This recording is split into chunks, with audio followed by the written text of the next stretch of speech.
గ్రామంలో జీవితం చాలా బాగుండింది. నా పనులన్నీ నేనే చేసుకున్నాను. ఇరుగు పొరుగు వాళ్ళు ఎంతమంది ఉండేవారు. ఇక్కడ పనులు చేసుకోవడానికి పనులే లేవు, మాట్లాడడానికి ఎవరూ నా పక్కన కూడా లేరు.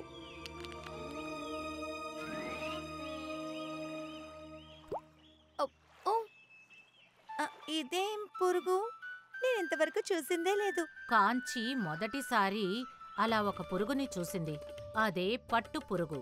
దాని శరీరం నుంచి వచ్చే దారం ఉందే, అది పట్టు అంటే సిల్క్ అన్నమాట. ఏంటిది?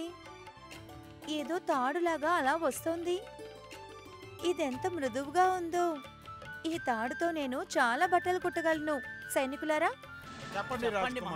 ఈ చెట్లో ఉన్న అన్ని పురుగుల్ని నాకు తీసివ్వండి. వాటిని వేడి నీళ్ళలో వేసి ఇలా దారం తీయండి.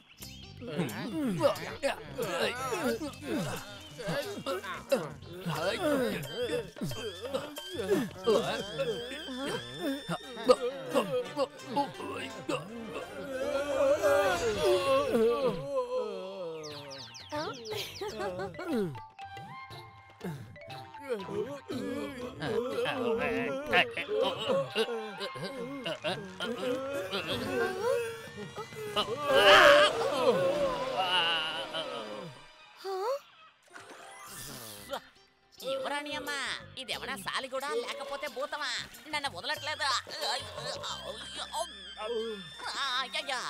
కాంచి ఆజ్ఞానుసారం వీరులు చెట్ల నుంచి అన్ని పట్టు పురుగుల్ని సేకరించి వాటిని తీసుకొచ్చి వేడినీళ్ళలో వేసేశారు. దానివల్ల పట్టుదారం ఎక్కువగా తయారయ్యింది. ఇది చూసి కాంచి చాలా సంతోషించింది. తర్వాత పట్టు వస్త్రాల్ని తయారు చేయడానికి తను రాట్నాన్ని అడిగింది. ఇది ఒక అద్భుతమైన దుస్తువు. ఇలాంటి అందమైన మెత్తనైన దుస్తువుని నా జీవితంలో నేను చూడలేదు. నేను ఇంతవరకు చూడలేదు. కానీ ఇది మీకు చాలా నచ్చింది కదా, నాకు సంతోషంగా ఉంది. నేను ఇలా చాలా బట్టల్ని తయారించాలి. అలాగే యువరాణి, ఎన్ని తయారు చేయగలరో అన్ని తయారు చేయండి. వీరులారా, మహారాణికి రాజ్యంలో ఉన్న అన్ని పట్టుపురుగుల్ని తీసుకువచ్చి ఇవ్వండి. ఈ రోజు నుంచి ఈ రాజవంశంలో అందరూ ఈ పట్టుబట్టల్ని మాత్రమే వేసుకోవాలి. ఇది వరకులా పనిచేయడం మొదలుపెట్టాక కాంచి మొహంలో సంతోషం కనిపించింది. ఆ తర్వాత ఈ విధంగా కాంచి తయారు చేసిన పట్టు వస్త్రాలు మెత్తగా ఉన్నాయి. మెల్లగా ఈ సమాచారం పొరుగు రాజ్యాలన్నిటికీ పాకింది. వాళ్ళందరికీ ఆ పట్టు వస్త్రాలను తయారు చేయాలనే కోరిక కలిగింది.